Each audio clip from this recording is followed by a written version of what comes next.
বুড়িমার অলংকার তছরূপ তোলাবাজি ও হুমকির অভিযোগে গ্রেপ্তার কৃষ্ণনগর পৌরসভার প্রাক্তন কাউন্সিলর গৌতম ঘোষ ওরফে গোতে। বুধবার তার বিরুদ্ধে কৃষ্ণনগর কোতোয়ালি থানায় লিখিত অভিযোগ দায়ের করেন ঘূর্ণির বাসিন্দা রাজু রক্ষিত।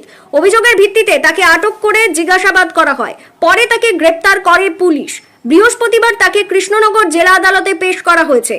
অভিযোগকারীর দাবি, কৃষ্ণনগর চাষাপাড়া এলাকার বাসিন্দা গৌতম ঘোষ কাউন্সিলর থাকাকালীন রাজনৈতিক প্রভাব খাটিয়ে সাধারণ মানুষের কাছ থেকে জোরপূর্বক টাকা আদায় এবং টাকা না দিলে মারধরের হুমকি দিতেন।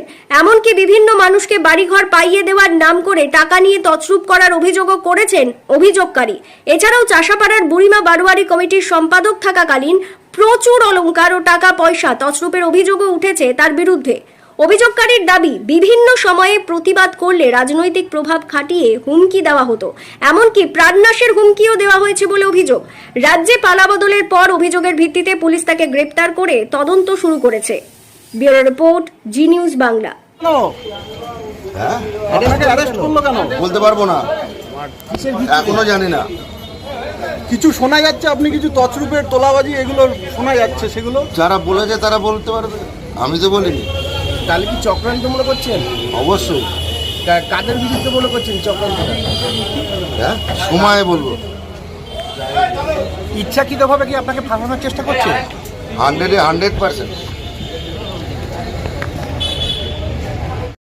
সেই হিসেব নিকাশ বুড়িমা দেবে, আর যা চেয়েছে তাকে বুঝিয়ে দেবে। এই বিষয়টা একটু যদি জানান, কারণ বুড়িমাতে এত বড় জাগ্রত, যার সোনা নাকি নিয়ে রাখতে পারে না, সেই জায়গায় আপনার বিরুদ্ধে এরকম অভিযোগ। আমার বিরুদ্ধেই তো করবে, আমি পলিটিক্যাল ম্যান না। সম্পূর্ণ কি রাজনৈতিক চক্রান্ত বলে মনে করছেন? আপনাদের কি মনে হচ্ছে? আমার পাড়ার লোক কেউ করেছে কমপ্লেন? না আমার কমিটির কেউ করেছে? একই কমপ্লেন করেছে, সারা রাজ্যে ঠিকানেই নিয়েছে।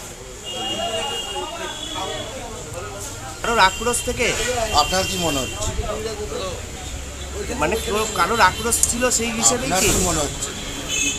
তাহলে এই ধরনের আপনার নামে এত বড় একটা ব্লেম দিচ্ছে আপনাকে? এর আগেও তো উজ্জ্বল বিশ্বাসের বাড়িতে তিরপল চুরি করেছিলাম, সেটা কি কারণে দিয়েছিল? সামডা হলে তাদের এরকম হয়।